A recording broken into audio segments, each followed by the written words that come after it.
Hi guys, today we're going to do some CMA work. Basically, this is going to be work for a listing, but it works the same way for a buyer as well.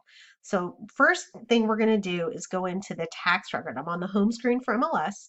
I'm going to go into Realist Tax, and I'm going to search the subject. So I just hung up the phone with the seller of this home, 620 Middle Creek. My internet's really slow. I want the one in Buda. I'm going to pull it up. And if you know these people, they didn't really call me. I just picked an address. Okay. All right. I want to know what subdivision is it in. I want to know how big is the lot, how many square feet's the house, 2590 square feet.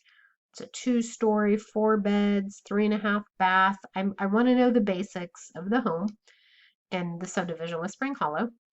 And then 2590, 2008. Okay.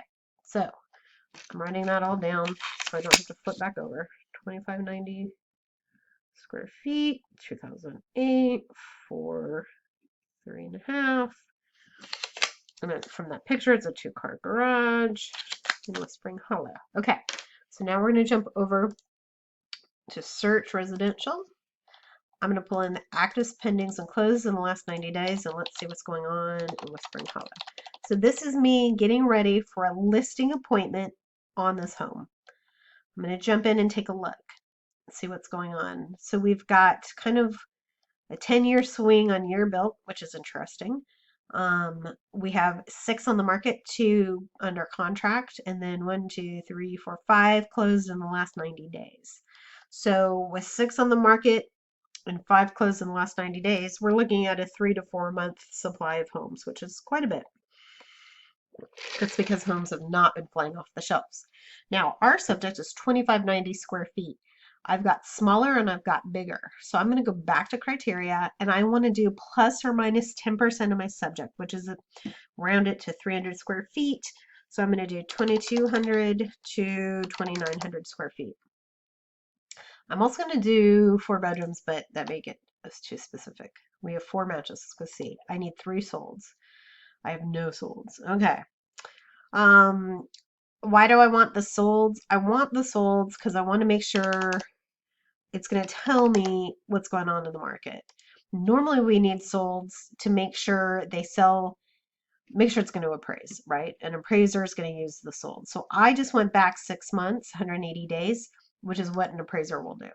So let's go back. Now I've got an active built in 06. Ours was built in 2004, I believe. That I did forget.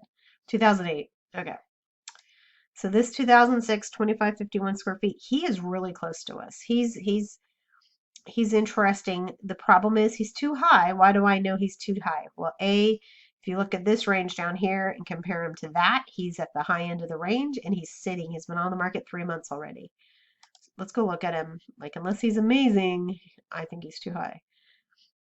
Yeah, he's too high. I mean, oh, green. And the dark cabinets, which isn't trendy anymore. I like the flooring, but you know, we're high. Not a bad backyard. Cute. Okay. So we know where we probably aren't going to want to be listed. Let's go back and look at the previous one. 499. He's a 1-story. When did he come on the market? 5 days ago. Okay. Ours is a 2-story. Why do I know that? Because of the half bath. So this is empty. If this was my listing and it was empty like this, I would do box brownie virtual staging. Just FYI. Okay, so 1-story just came on the market. I don't think he's priced badly at all compared to this range here. When we go on our listing appointment, we're going to use this range kind of as a guideline. Let's look at our pendings. Oh, this guy sold fast. Why did he sell fast? Oh, he's a 1-story. Very cute, big corner lot. Oh, lots of color, but somebody wanted him. Oh, cute. Yep, big lot, big deck. That's nice. Okay, and he's a 1-story. Again, the 1-stories are going to sell quicker, and they're going to sell for more money than the 2-stories. He went on the market at 570, went under contract in a week. He probably sold pretty close to 570. We won't know until he actually closes. So for my listing appointment purposes, um, I'm going to take out this 2016 build. This valuation of 550 is a little high. I am not as new as that one. I'm really much closer to the 540. And then between, 475 and 540. That's a good swing. That's a $60,000 swing-ish right there. $65,000 swing. I'm going to use that as kind of my range when I go on the listing appointment to look at this home. Now, I'm going to do one more thing. I want to check what's going on in the market in this area outside of the subdivision. So if a buyer is coming in, when the market shifts and it's really a buyer's market, we want to look at all the active competition to see what does a buyer have to choose from. So I'm going to look at what is under 540 on the market in this area. This particular, oops, I did not mean to do that. This particular area serves Dahlstrom Middle School, is kind of a big attendance zone for this area. So I'm going to say Dahlstrom under 540, and I'm going to say over 2,000 square feet, right? Because a buyer who can buy an 1,800 square feet isn't buying my 2,600 square foot home. There are 10 actives on the market. So then I would glance through these and see how do we compare, right? What is our neighborhood compared to these neighborhoods? What's our condition compared to this condition? Like Flannery's a newer listing. He's a 1-story in Garlic Creek. Garlic Creek, some people like Garlic Creek over Whispering Hollow. Some people like Whispering Hollow over Garlic Creek. Oh, this guy, his problem is his backyard, for sure. That's a killer. Poor guy.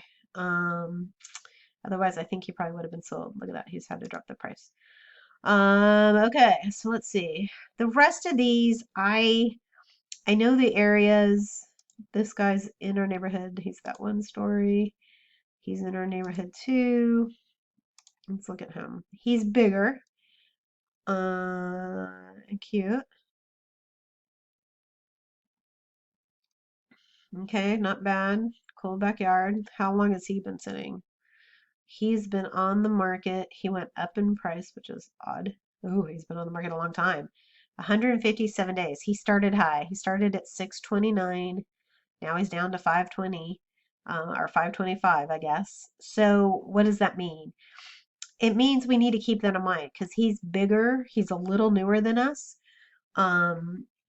And he's sitting on the market. So that's helpful information that we need to know when we're pricing ours. I would probably want to be priced under him unless I am amazing. Our subject, I don't mean me, but our subject's amazing. Okay. I hope that helps you guys, gives you a good idea. Let's say though on the flip side, I have a buyer and the buyer is wanting to make an offer on our subject. Then I am going to go into solds for the last 6 months in the neighborhood Whispering Hollow. And I'm going to say plus or minus the square footage.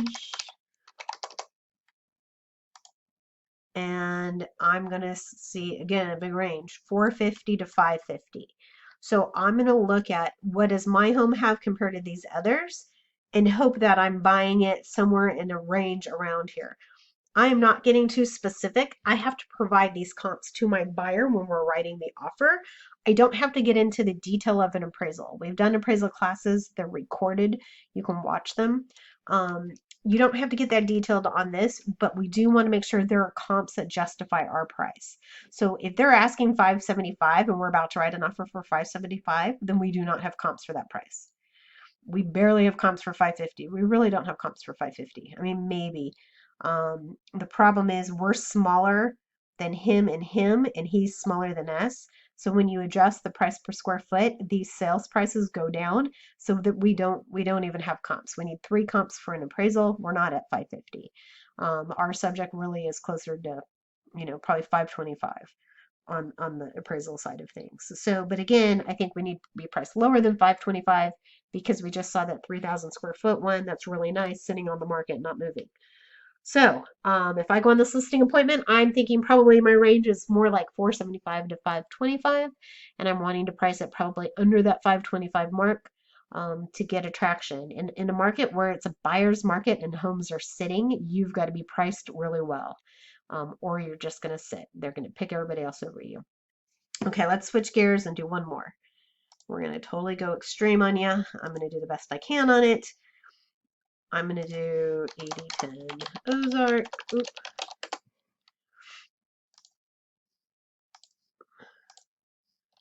Let's go see what we know about this one.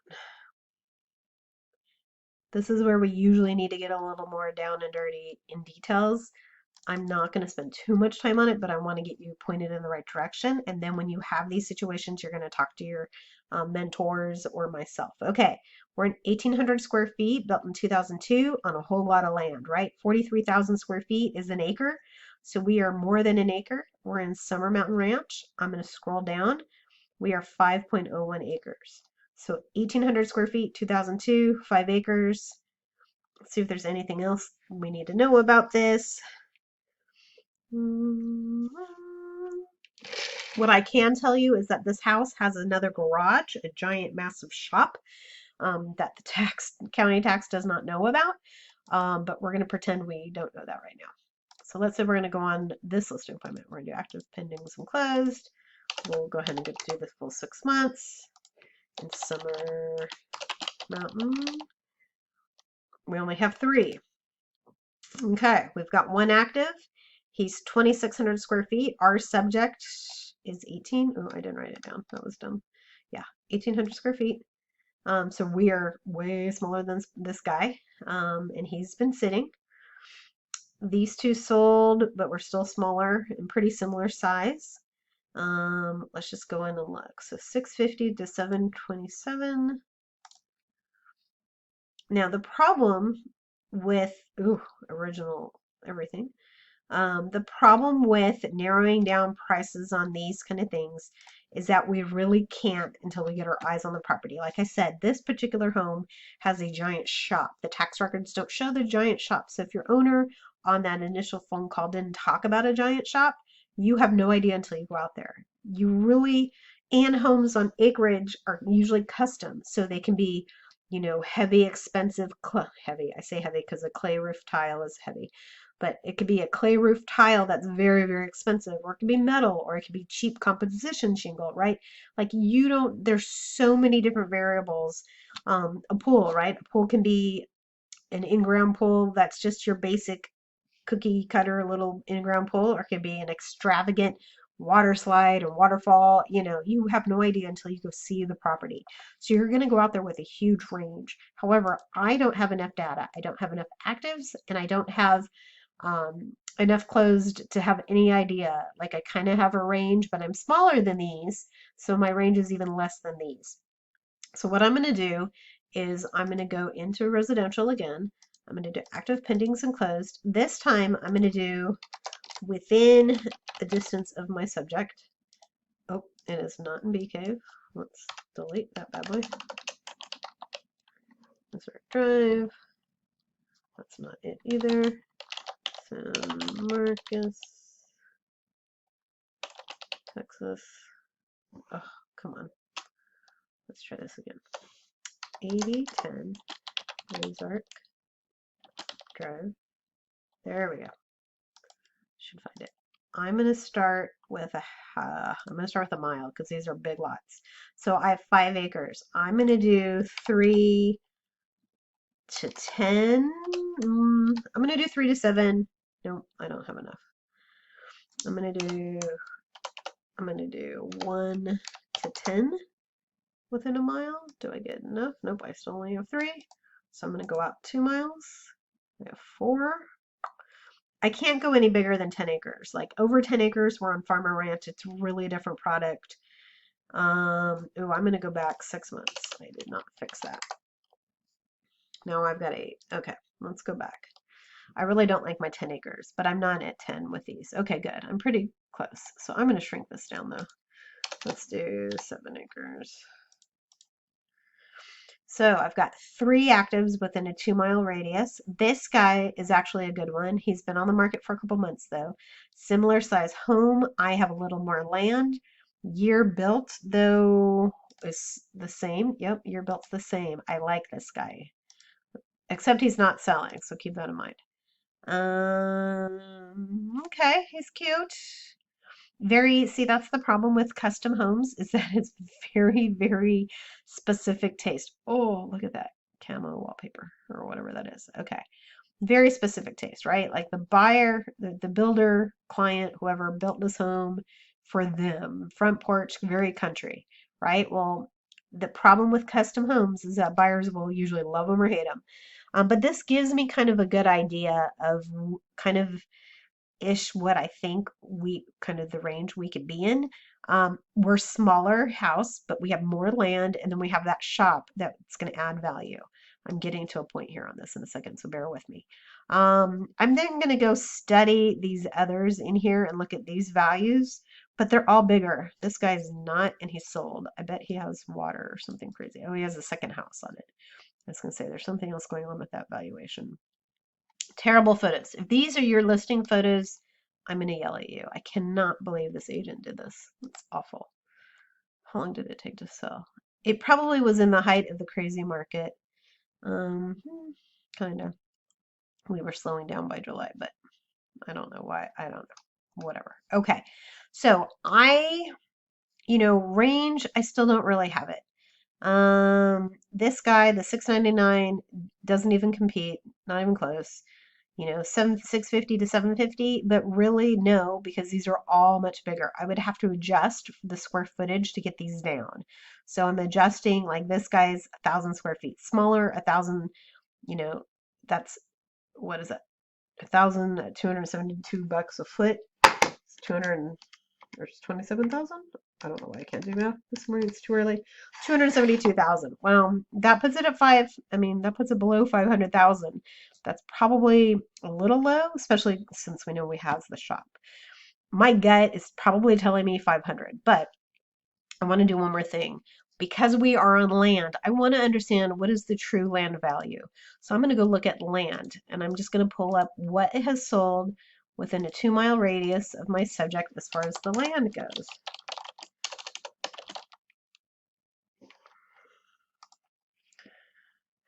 10 sales. Let's see what the lot sizes are. All right, 5 acres sold for 450. Oof, that's crazy price. That was. Did I do? Oh, I did 90 days. Okay. Oh no, it didn't sell. That's why it's sitting there. Okay, that makes more sense now because that's way overpriced. 3 acres, 208. That would put us at like 300,000 for 5 acres, which makes sense because then you add a couple 100,000 for the structure, you're at 500,000, which is kind of where I'm sensing we should be. And then I'd add probably another 50,000 for that shop. But this gives you a good idea. I mean, not really because I only have one sold and everything else is overpriced. It's all sitting. Vacant land does typically take longer to sell. But both of these sold 68, 69 an acre. Now keep in mind, as my acreage goes up in size, my per acre price will come down. So if these sold for 68 or 69,000 at 5 acres, we're probably looking at closer to 65, 60,000. So 60,000 times 5 is 300,000 for my land. That's pretty in line with what I think it's worth. That's why this guy I think is so high. 450 is just stupid. He needs to be closer to 350 or 325 probably. So at 300,000 for my land, I added my structures. That's putting me, 5, 6-ish maybe, depending. I haven't seen the home. I don't really know any details about the home yet, right? So that's important to understand. I hope this has been helpful. Again, when you guys do need to do CMA work, just get with the mentor or me and we'll help you. But I say we'll help you. You have to take a stab at this. You have to come up with some values and numbers and then pitch it to us and we'll say, yes, you're in the right ballpark. We like what you're thinking, or no, you're way off track and here's why. Okay, guys, talk to you soon.